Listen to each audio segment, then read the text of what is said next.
Bismillahirrahmanirrahim. Assalamualaikum warahmatullahi wabarakatuh. Alhamdulillah alladzi arsala rasulahu bil huda wa dinil haqq liyuzhirahu 'ala ad-din kullih walau karihal musyrikun. Asyhadu an la ilaha illallah wahdahu la syarika lah wa asyhadu anna Muhammadan 'abduhu wa rasuluhu la nabiyya ba'da. Amma ba'du, faqad qala Allah Ta'ala fil Qur'anil Karim, a'udzu billahi minasyaitonir rajim. Bismillahirrahmanirrahim. La nufarriqu baina ahadin mir rusuli. Shadaqallahul azim. Ma'asyiral muslimin, sidang salat jamaah subuh masih aman dan berbahagia. Mari kita awali pertemuan kali ini dengan atau kuliah subuh pada pagi hari ini dengan memanjatkan puji dan syukur hanya kepada Allah Subhanahu wa taala yang senantiasa melimpahkan kita nikmat iman, nikmat Islam dan nikmat sehat walafiat sehingga kita masih sempat melangkahkan kaki kita menuju Baitullah dalam rangka untuk menegakkan ibadah salat subuh berjamaah dan mendengarkan kuliah subuh. Semoga ibadah kita di hari yang mulia ini diterima oleh Allah Subhanahu wa taala. Salam dan salam semoga senantiasa tercurah kepada baginda Nabi besar Muhammad sallallahu alaihi wasallam, pada keluarganya, sahabat-sahabatnya, kita yang hadir di masjid yang mulia ini dan kepada generasi berikutnya ila yaumil qiyamah yang senantiasa berusaha dari hari ke hari, minggu ke minggu, bulan ke bulan, dan tahun ke tahun untuk senantiasa ittiba, untuk mencontoh, meneladani risalah Nabi kita Muhammad sallallahu alaihi wasallam dalam kehidupan sehari-hari.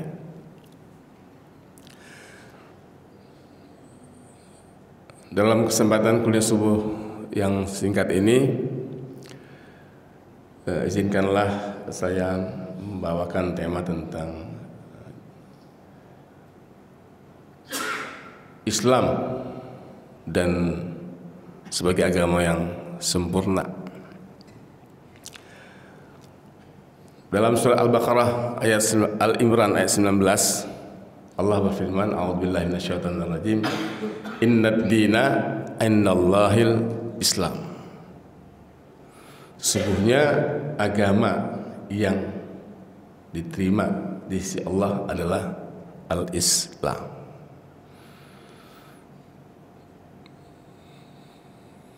Apakah agama Islam agama baru? Tidak. Islam itu agama yang diturunkan Allah ke muka bumi ini sejak Nabi Adam alaihissalam. Jadi agama Islam ini dibawa pertama kali oleh Adam alaihissalam. Kemudian diteruskan oleh Nabi Idris, Nabi Nuh, Nabi Ibrahim, Nabi Musa, Nabi Isa, dan Nabi Muhammad SAW.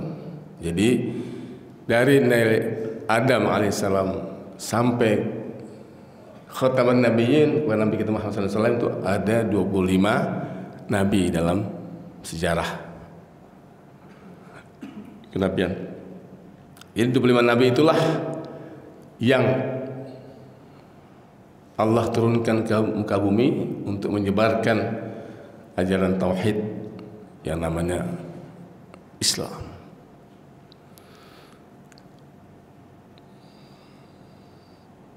Tujuan para nabi semua sama.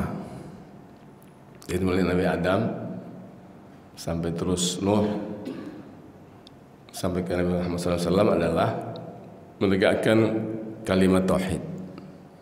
La ilaha illallah, tidak Tuhan selain Allah. Yang membedakan adalah syariatnya. Yang membedakan antara Nabi Adam dan nabi-nabi seterusnya adalah syariatnya, yaitu hukum-hukum yang berlangsung pada atau berlaku pada saat tersebut. Ketika Nabi Adam,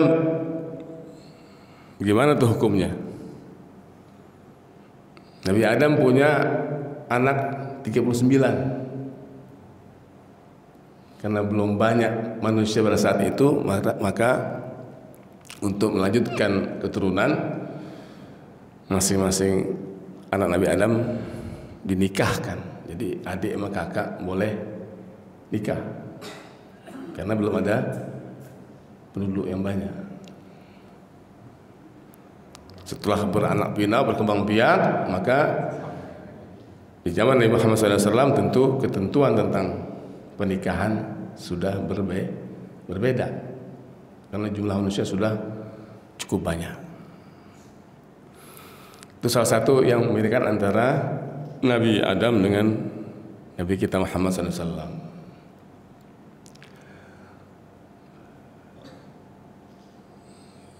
Kemudian kata Allah Al-Quran, la nufarriqu baina ahadim min rusuli. Al-Baqarah ya 285. Kami tidak membedakan, la nufarriqu baina ahadim min rusuli, di antara nabi-nabi kita yang 25. Jadi dari mulai Nabi Adam, taruhlah beliau ini mendirikan pondasinya, ibarat sebuah rumah besar, Nabi Adam itu yang meletakkan pondasi. Kemudian datang Nabi Idris, Nabi Nuh mulai masang batu bata. Nabi Ibrahim mulai naik batu ke atas, pasang kusen. Dan Nabi Musa mulai bikin atapnya atau kapnya. Nabi Isa mulai membuat genteng atau atapnya atau rumah. Dan Nabi Muhammad SAW tinggal menyempurnakan apa yang belum ada di dalam rumah tersebut. Itu pengertian ayat la nufarriqu baina ahadim min rusuli. Jadi intinya misi kenabian dari Adam alaihissalam sampai ke Nabi penutup Nabi Muhammad SAW adalah sama.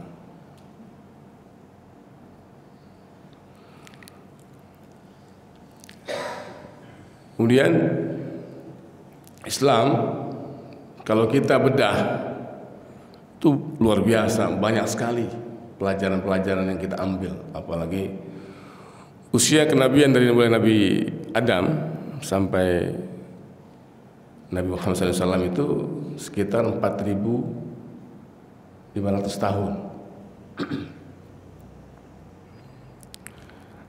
Dari kita ke Nabi Muhammad hampir 1.500 tahun ya.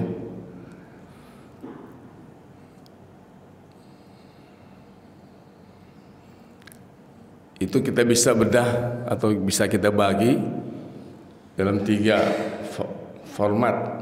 Yang pertama akidah, yang kedua syariah, yang ketiga akhlak.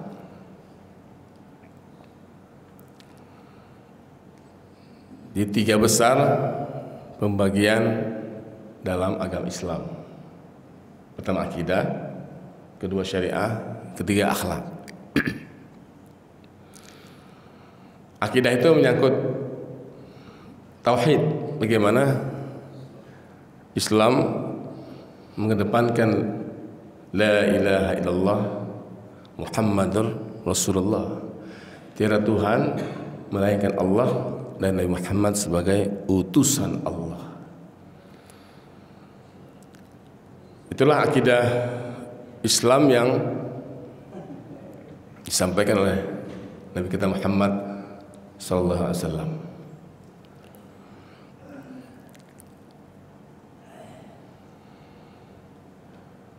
Dan akidah ini harus terus kita patrikan dalam hati dan pikiran kita. Tidak boleh berubah. Bahwa tauhid mengesahkan Allah itu menjadi kewajiban bagi setiap muslim. Kita tidak boleh lengah karena berbagai anasir atau berbagai tantangan, berbagai godaan itu pasti ada untuk kita ini bergeser dari akidah agama kita Islam, baik yang terang-terangan maupun yang sembunyi-sembunyi. Banyak tantangan-tantangan yang dihadapi para nabi ketika menyampaikan risalah al-Islam.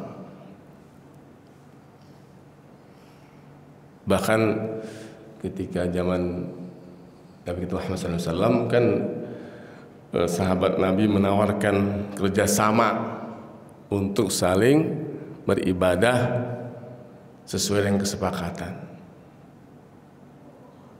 Mari ya Muhammad, kita hari ini beribadah menurut konsep kamu, besok beribadah menurut syariat nenek moyang kami. Jadi sahabat atau pada saat itu kafir Quraisy ingin membangun toleransi antar umat beragama dengan saling bergantian beribadah sesuai dengan syariat masing-masing.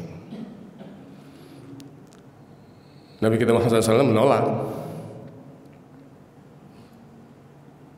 konsep tersebut, yang itu bertentangan dengan akidah Islam yang murni. Itu salah satu godaan bagaimana Islam itu harus ditegakkan secara murni. Kemudian dalam tauhid juga kita diminta untuk menancapkan tauhid yang murni. Ibarat beras, Bapak Ibu, itu beras yang putih bersih, nggak ada kotorannya, nggak ada gabahnya. Itu tauhid yang murni. Artinya kemungkinan terjadinya ketidakmurnian akidah itu pasti ada. Misalnya dalam pikiran hati kita bahwa kita yakini ada kekuatan lain, kekuatan besar yang mempengaruhi nasib hidup kita selain Allah, itu namanya akidah kita sudah bergeser. Kita percaya, meyakini ada kekuatan lain yang menentukan nasib hidup dan kehidupan kita selain Allah, itu berarti kita masuk kategori musyrik. Sudah bergeser akidahnya. Padahal kita tahu bahwa dalam Islam itu Allah lah tempat kita menyembah dan Allah tempat kita meminta pertolongan. Iyyaka na'budu wa iyyaka nasta'in. Hanya kepada Allah kita menyembah, wa iyyaka nasta'in, dan hanya kepada Allah kita meminta pertolongan. Jadi kalau kita mencoba untuk menyembah selain Allah, itu bahaya sekali buat eksistensi akidah kita. Dan kita meminta pertolongan selain kepada Allah, itu juga merusak akidah kita. Jadi kalau kita berdoa, meminta pertolongan, meminta apapun, merubah nasib kita dari yang baik menjadi buruk, itulah mintalah kepada Allah. Jangan minta kepada manusia, minta kepada Allah. Ud'uni astajib lakum, kata Tuhan. Mintalah kalian kepadaku, Jadi perintah Allah kepada umatnya, ud'uni astajib lakum. Berdoalah kamu, mintalah kamu kepadaku, niscaya aku akan kabulkan. Jadi kalau kita berdoa meminta kepada selain Allah, berarti tidak sesuai dengan akidah Islam. Jadi kita mengadu persoalan kita mengadu apa saja yang membuat hati kita gundah gulana atau pikiran kita tidak tenang, hati kita kacau, maka adulah situasi hati kita yang tidak tenang itu kepada Allah. Dan manfaatkanlah salat sebagai media untuk berdialog dengan Tuhan, media untuk menyampaikan semua keluh kesah dan perasaan kita kepada Allah Subhanahu wa taala. Jadi kembali kepada misi kenabian tadi itu, yang pertama adalah menegakkan tauhid kalimatullah. Dan kita diminta untuk terus menyegarkan tauhid kita. Kemudian godaan-godaan yang terkecil dari tauhid juga ada, asyirkul asghar. Apa itu? Ar-riya. Syirik terkecil itu adalah riya. Menampakkan segala amal kita itu di depan manusia.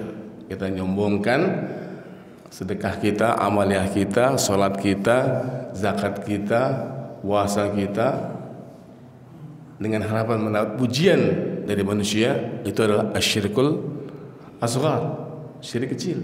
Jadi syirik itu ada asyirkul akbar dan asyirkul asghar. Syirik akbar itu terang-terangan, dia menyembah, mempercayai batu, pohon-pohon besar, atau gunung-gunung atau apapun yang memiliki kekuatan sama dengan kekuatan Tuhan. Itu namanya syirik besar.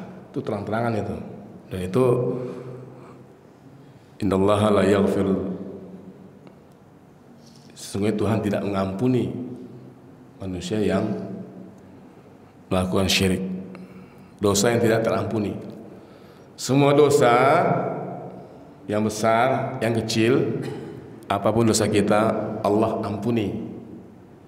Tapi ketika kita mensyirikkan Tuhan, menduakan Tuhan, itu dosanya sangat besar, tidak diampuni kecuali taubatan nasuha.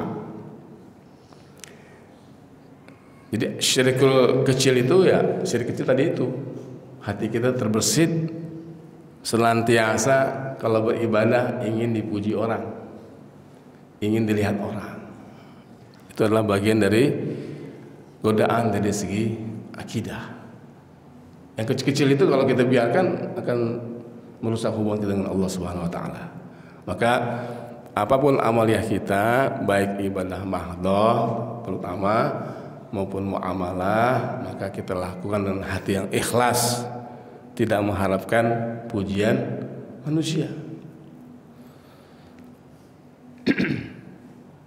Dalam surat Al-Quran Allah menyampaikan, la nuridu minkum innama nut'imukum liwajhillah la nuridu minkum jazaa'a wala syukura. Sesungguhnya kami ini memberi sedekah, memberi makan liwajhillah, hanya mengharap keridaan Allah. La nuridu minkum jazaa'a wala syukura, tidak mengharapkan atau menginginkan kepada kalian itu jaza, balasan atau ganjaran, wala syukura, dan ucapan terima kasih. Bayangkan, ada Tuhan menyampaikan bahwa kita ketika kita mendermakan atau melakukan sebuah amaliyah apapun itu, kita nggak perlu berharap pujian, ingin balasan cash and carry,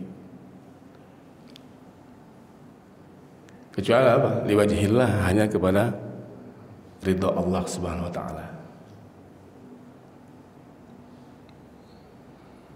Jadi prinsipnya agama Islam itu menghendaki hambanya itu dalam melakukan amaliyah, baik ibadah mahdhah maupun ibadah muamalah itu dengan keikhlasan, mengharap hanya ridha Allah. Jadi kalau kita ngasih orang terus kita berharap orang itu memuji kita, nggak usah. Kita ngasih memang karena bagian dari kewajiban kita sebagai hamba Allah yang beriman. Kita bersedekah, berderma untuk kegiatan apapun, itu ya ikhlaskan. Kemudian yang kedua syariah. Tadi kan akidah, fondasi agama itu kan 3 besar. Pertama akidah, jadi akidah kita harus murni kayak beras. Kalau ada gabah-gabahnya itu dibuang. Yang kecil-kecil itu harus dibuang. Termasuk tadi riya. Atau tadi itu dalam beramal kita tidak ikhlas, itu bagian dari yang bisa mengganggu akidah kita. Maka kita terus perbaiki akidah kita. Yang kedua syariat, menyangkut aturan, tata aturan, hukum agama. Setiap agama pasti punya syariat. Dari mulai Nabi Adam, Nabi Idris, Nabi Nuh, Nabi Saleh, Ibrahim, Ismail, Ishak, Yunus, terus Nabi Isa, Nabi Musa, Ilyasa, Isa, Muhammad, itu ada 25 nabi, semuanya sama, memiliki syariat. Tapi masing-masing syariat itu berbeda. La nufarriqu, meskipun tujuannya sama, la nufarriqu baina ahadin min rusulih, kata Tuhan, tidak aku bedakan posisi masing-masing nabi atau misi kenabian itu, tapi syariatnya berbeda. Nah, Islam agama yang terbaik di sisi Allah. Inna dina indallahil Islam, bisa sampaikan Al-Imran ayat 19. Agama yang terbaik atau diterima di sisi Allah adalah Al-Islam. Jadi kita berbahagia, kita patut bangga menjadi penganut agama yang Allah ridhoi.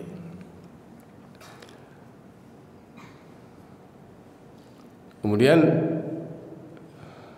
syariat Islam itu tentu berkembang sesuai dengan kebutuhan dan sosiologi masyarakat setempat atau saat itu Nabi diturunkan.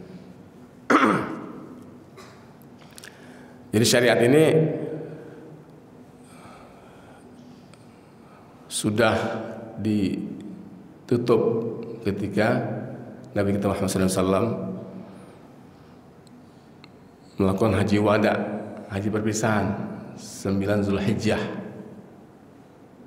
dengan firman-Nya al-yauma akmaltu lakum dinakum wa atmamtu alaikum ni'mati wa raditu lakumul islam madina. Pada hari ini aku telah sempurnakan agama kalian. Wa atmamtu ni'mati, dan aku telah sempurnakan nikmatku pada wa raditu lakumul islam madina, dan aku telah reda Islam sebagai agama kamu atau kalian Muhammad SAW. Jadi 14 abad yang lalu Islam sudah sempurna. Jadi baik akidahnya, syariahnya, akhlaknya itu sudah sempurna. Jadi tidak boleh kita dalam hal ibadah itu, terutama ibadah mahdhah, membuat aturan sendiri di luar aturan Nabi kita. Nggak boleh, tidak boleh. Kalau dalam bidang muamalah, itu menyangkut persoalan-persoalan kemanusiaan dan itu berkembang sesuai dengan perkembangan zaman, kita boleh melakukan interpretasi atau ijtihad, membuka pikiran kita untuk membuat terobosan yang bermanfaat bagi manusia banyak. Itu dibenarkan dalam konteks syariat Islam, asal tidak bergeser dari aturan syariat yang baku atau nas Al-Quran dan hadis.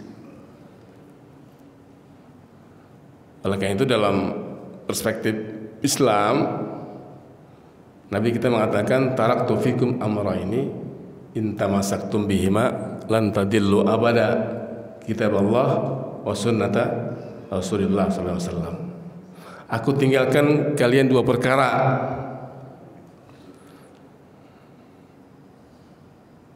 In tamassaktum bihima, jika kalian berpegang kepada keduanya, lan tadillu abada, niscaya kamu tidak akan sesat selama-lamanya, yaitu Al-Quran dan Al-Hadis. Jadi dua kitab inilah yang menjadi pegangan setiap hamba Allah yang beriman, Al-Quran dan Sunnah. Jadi apapun ukuran kita ketika kita melihat dunia ini dengan berbagai problematikanya, persoalannya, tantangannya, maka berpeganglah kepada Al-Quran dan Al-Hadis sebagai patokan dasar. Kalau di dalam Al-Quran tidak tertulis misalnya soal perbankan, kan zaman Nabi belum ada sistem bank. Di dalam perdagangan itu masih dengan sistem pertukaran uang logam atau dinar. Sekarang zaman makin berkembang, maka dikenallah sistem perbankan. Nah, bank ini gimana hukumnya atau syariatnya? Maka para ulama berkumpul berijtihad bahwa sistem bank itu boleh. Yang penting tidak masuk kategori riba. Wa halallahu al-bai' wa harrama riba. Allah halalkan jual beli tapi haramkan riba. Maka ulama juga menafsirkan apa itu riba. Ad'afa mudha'afa, keuntungan yang berlipat-lipat ganda. Ad'afa mudha'afa, salah satu kriteria sebuah transaksi itu riba adalah berlipat-lipat ganda. Jadi keuntungan yang enggak terbatas itu masuk kategori riba. Ini namanya profit, itu ada batasnya. Maka dulu ada sistem perbankan konvensional. Itu kan lahir dari peradaban dunia barat, masuk ke negara Islam. Karena kita waktu belum siap, maka kita gunakan bank konvensional. Nah, setelah berkembang, Majelis Ulama Indonesia berkumpul, berijtihad, maka muncullah sistem perbankan Islami atau bank syariah namanya. Yang diawali dengan berdirinya bank muamalat ketika zaman Pak Harto dulu, di akhir masa jabatan beliau berdirilah bank muamalat, meneruskan pada zaman Pak Habibie. Artinya apa? Itu proses perkembangan syariat dalam Islam disesuaikan dengan kebutuhan zaman. Jadi ada bank konvensional yang cenderung ribawi, mempraktekkan kapitalisme, ajaran barat itu yang tidak sesuai, maka lahirlah bank syariah, bank muamalah. Sekarang semua bank-bank Islam itu atau bank-bank konvensional itu bersatu menjadi bank syariah Indonesia.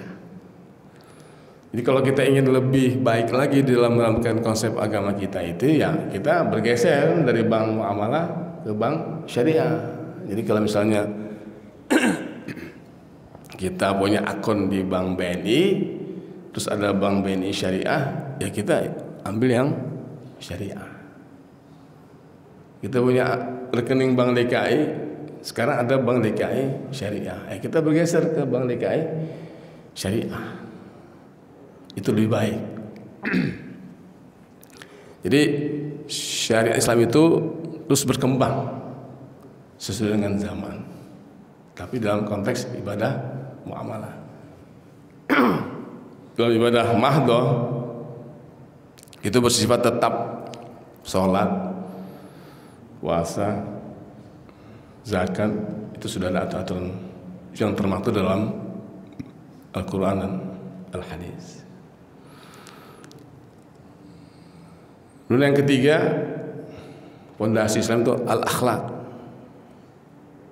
Jadi misi kenabian itu adalah liyutammima makarimal akhlak, untuk menyempurnakan akhlak manusia. Jadi akidah kita ini sudah mantap. Syariah kita insya Allah sesuai dengan garis nas Al-Quran dan Al-Hadis. Tapi akhlak kita kurang bagus. Akhlak kita masih tidak sesuai dengan akhlak Nabi, berarti Islam kita belum sempurna. Maka yang sempurna itu akidah kita bersih, kuat, kemudian syariat kita sesuai dengan syariat Islam. Yang ketiga, akhlak kita juga akhlak yang mahmudah, yang terpuji, al-karimah. Maka wajib bagi setiap kita hamba Allah beriman untuk terus mengembangkan al-akhlakul karimah di dalam hidup dan kehidupan kita. Jadi kalau ada orang yang akhlaknya buruk, suka mencela orang lain, menghina orang lain, kemudian durhaka kepada orang tua, tidak menghormati yang muda, itu tidak sesuai dengan tuntunan agama kita. Allah sangat, Nabi kita sangat menyayangi hamba-hambanya yang senantiasa memperhiaskan diri dengan akhlak yang karimah.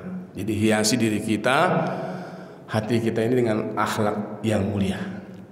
Dengan tetangga kita akur, kedua orang tua kita hormat, guru-guru kita juga kita hormati, kita ikuti, kita pelajari, kita belajar, ta'lim. Itu bagian dari membangun akhlakul karimah. Masih banyak orang yang akhlaknya tidak sesuai dengan kepribadian Islam. Masih banyak. Di kasus-kasus penyimpangan dari mulai korupsi yang besar sampai kecil, kemudian juga kasus penegakan hukum yang tidak sesuai dengan syariat, itu bagian dari karena rusaknya akhlak. Oleh karena itu, mari kita ajari diri kita, kita ingatkan diri kita, anak-anak kita untuk terus membangun akhlakul karimah. Penting. Sebuah masyarakat itu akan muncul keharmonisan kalau penduduknya memiliki akhlak yang mulia. Dan sebaliknya, sebuah masyarakat akan rusak, apalagi kalau misalnya kita lihat fenomena LGBT ya, itu kan juga marak di dunia saat ini. Bahkan mereka mencoba untuk merayu pemimpin-pemimpin kita untuk membolehkan pernikahan antar sejenis.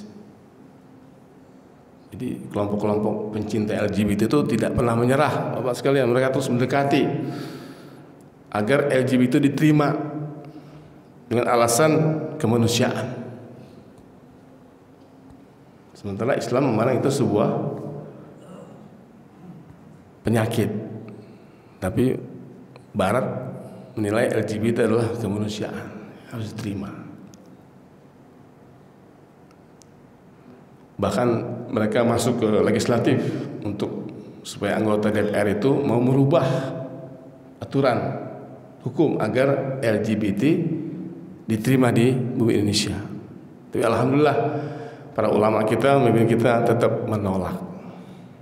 Itu bagian dari membangun akhlakul karimah. Jadi terus itu harus kita pertahankan. Bagaimana bangsa kita, anak kita harus terus dipelihara dengan akhlak yang mulia.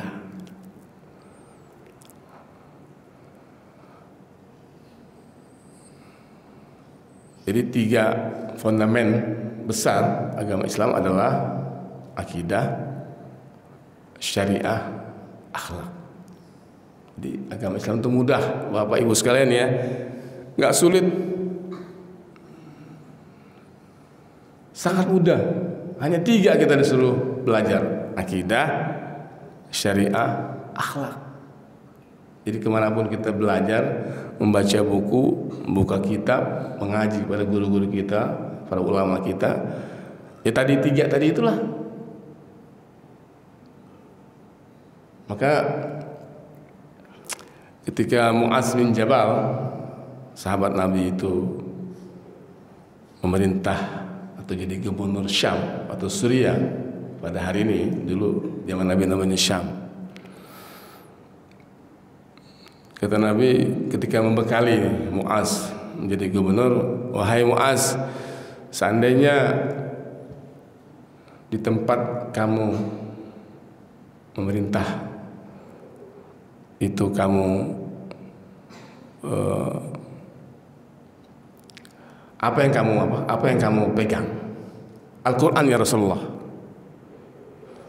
Seandainya di Al-Quran tidak ada hadis-hadis Rasulullah SAW. Nah, seandainya di hadis itu nggak ada, bagaimana pendapat kamu? Saya akan melakukan ijtihad dengan pikiran saya. Jadi artinya Nabi memberikan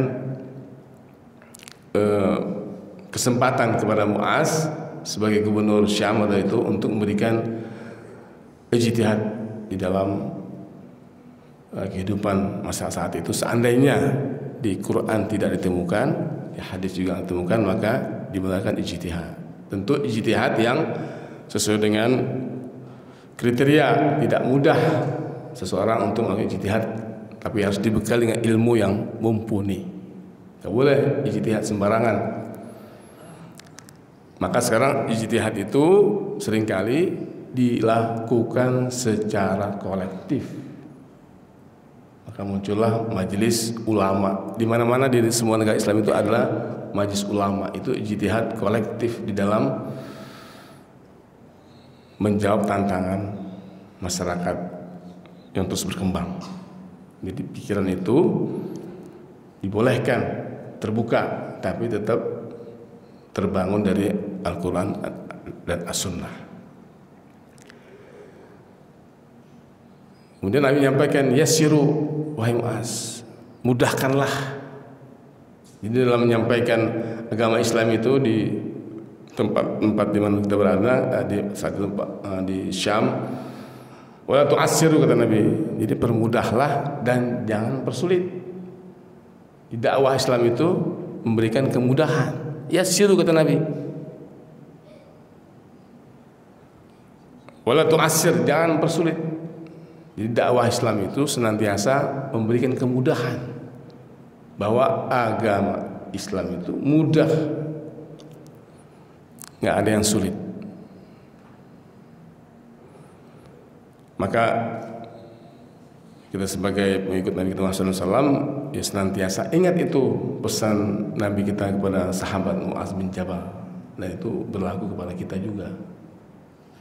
Kita harus bergembira di dalam beragama Islam, harus memberikan semacam pencerahan lah kepada generasi-generasi kita, anak kita tentang agama Islam dengan pendekatan dakwah yang baik. Sekarang kan berkembang berbagai teori tentang dakwah. Jadi dakwah itu tidak pukul rata, disesuaikan dengan komunitasnya. Maka di berbagai ormas Islam ada lembaga dakwah khusus. Lembaga dakwah khusus di MUI juga lembaga dakwah khusus. Dakwah ini harus sampai ke masyarakat terluar, terjauh dan terpinggir. Dakwah Nabi kita gitu harus sampai ke masyarakat yang paling jauh di negara kita ini. Sebagai negara besar, tentu banyak penduduk Indonesia ini yang belum terjangkau dakwah. Maka Majelis Ulama Indonesia itu atau Ormas Muhammadiyah atau NU itu punya LDK, lembaga dakwah khusus, yang tugasnya itu nanti ada dai-dai dikirim ke pelosok-pelosok tanah air yang jarang disentuh, di Papua, di Pulau Sabang atau di Aceh, atau Pulau Nias yang jauh dari jangkauan manusia. Itu Islam harus disampaikan, didakwahkan. Itu kewajiban para ulama dan pemerintah. Itulah dakwah harus disampaikan dengan bahasa yang sesuai dengan komunitasnya. Beda dakwah di tengah kota sama di pinggir kota. Dakwah di kalangan yang terpelajar sama kalangan yang tidak terpelajar, itu beda caranya, metodenya berbeda.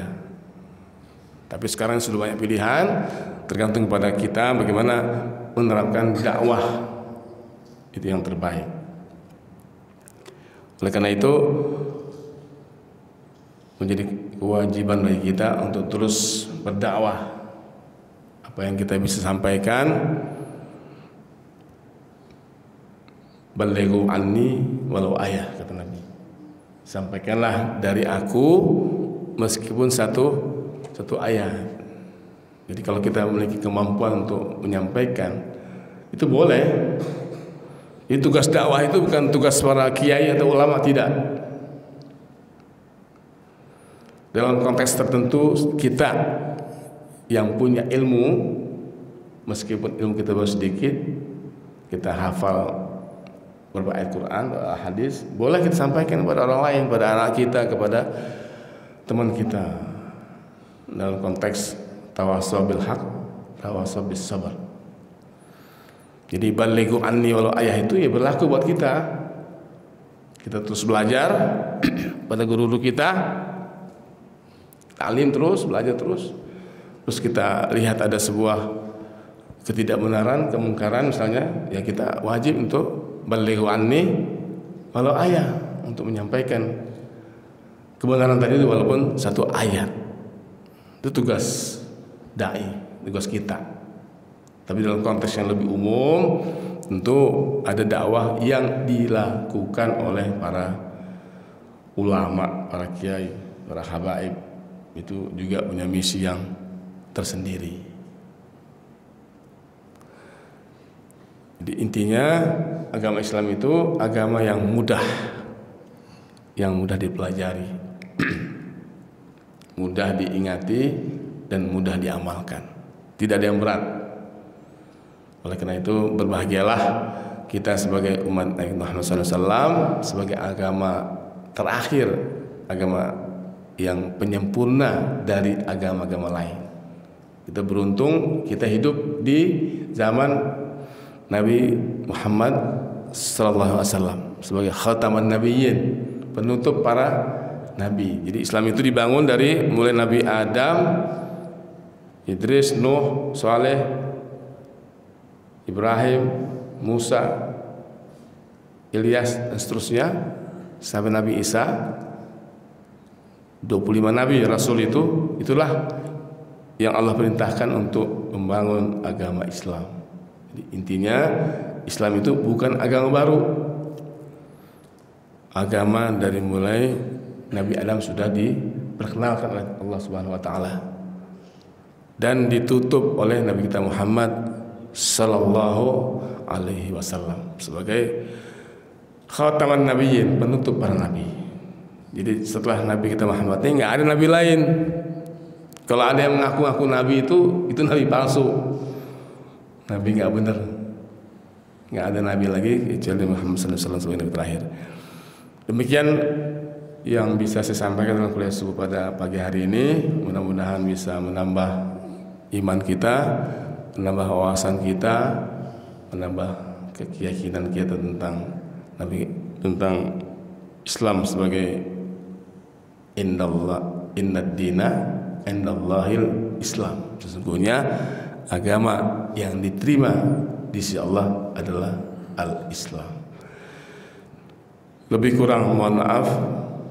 Hadanallahu wa iyyakum ajma'in. Assalamualaikum warahmatullahi wabarakatuh.